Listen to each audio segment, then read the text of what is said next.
Hello, welcome to this Education in the Digital Age screencast with exploration into how identities can be influenced by technology and social media.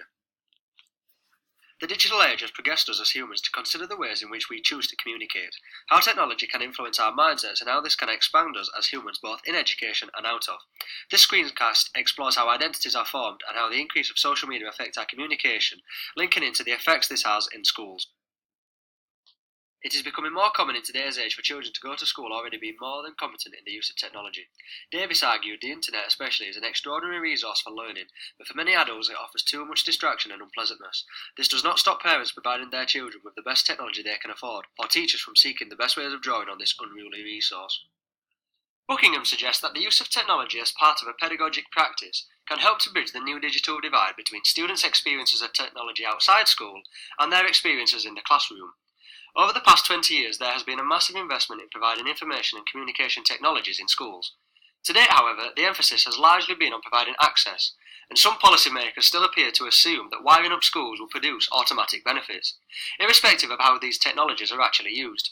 In fact, many teachers remain resistant to the intrusion of technology in the classroom, suggesting that although technology is at the hands of our educators, it may not be being used to its full potential, thus creating this digital divide. As we see from this table from the Office of National Statistics, there has been a constant rise over the last few years of households in the UK with access to the internet, illustrating what Buckingham and Davis have suggested. The need to bridge this gap falls predominantly on the teachers. Pedagogy is largely affected by the shift to the digital age, and more so the curriculum that needs to be taught.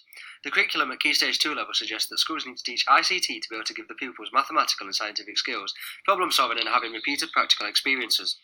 Atwell and Hughes say one of the factors driving the exploration and development of new pedagogies and the use of technology for learning is that education may be becoming increasingly out of step with the way that people use technology for socialising, working and learning, arguing the point that teaching and pedagogies need to move along with the technology as the pupils may be coming to school more advanced than the teachers. Previously, children would communicate through one substance, usually by what we would now call the old-fashioned face-to-face conversation. Now, however, it could be argued that what we see as the norm when communicating is through the use of technology. Texting is a massive factor in how this has changed. Often when discussing the ideas of literacies in terms of education, we are referring to physical literacy to read from. However, with the development of technology in recent years, these thoughts have begun to change, and we now refer to these as what Lancashire and Noble call new literacies. Literacy is defined by Lancashire and Noble as socially recognised ways of generating, communicating and negotiating meaningful content through the medium of encoded text. These new literacies have been difficult for schools to implement. Schools are required to understand and use the changing world of literacies in order to provide for and benefit their children. However, this is difficult, and it could be argued that as a result, schools often end up reproducing conventional literacies through the use of computers, for example making a web page based on a book they've been reading in class.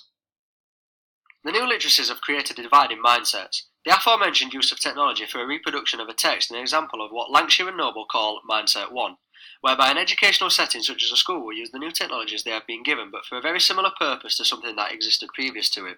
For example, using the digital whiteboards for writing on like a conventional whiteboard. Lancashire and Noble also argue that a second mindset is present whereby the world is ever changing, and there are new ways of being with the uses of new technology.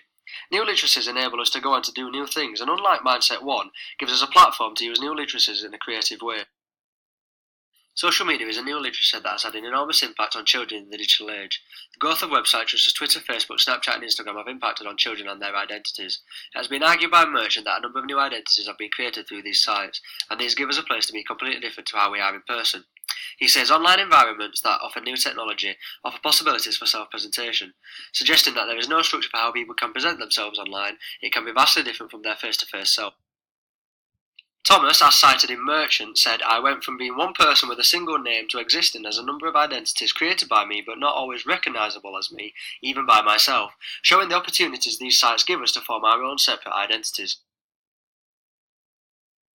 These opportunities on a social media platform illustrate the divide between social identities and actual people. Goffman argued a dramaturgical perspective where social interaction is viewed as a performance which is shaped by the environment and its audience. Goffman used the metaphor of theatre to explain social interaction with what he called the front and back stages. Co-reflected, from Goffman's view, front stage behaviour is what we do when we know others are watching and are aware of us. In other words, it's how we behave and interact when we have an audience. How we behave backstage is freed from the expectations and norms that shape our behaviour when we are front stage.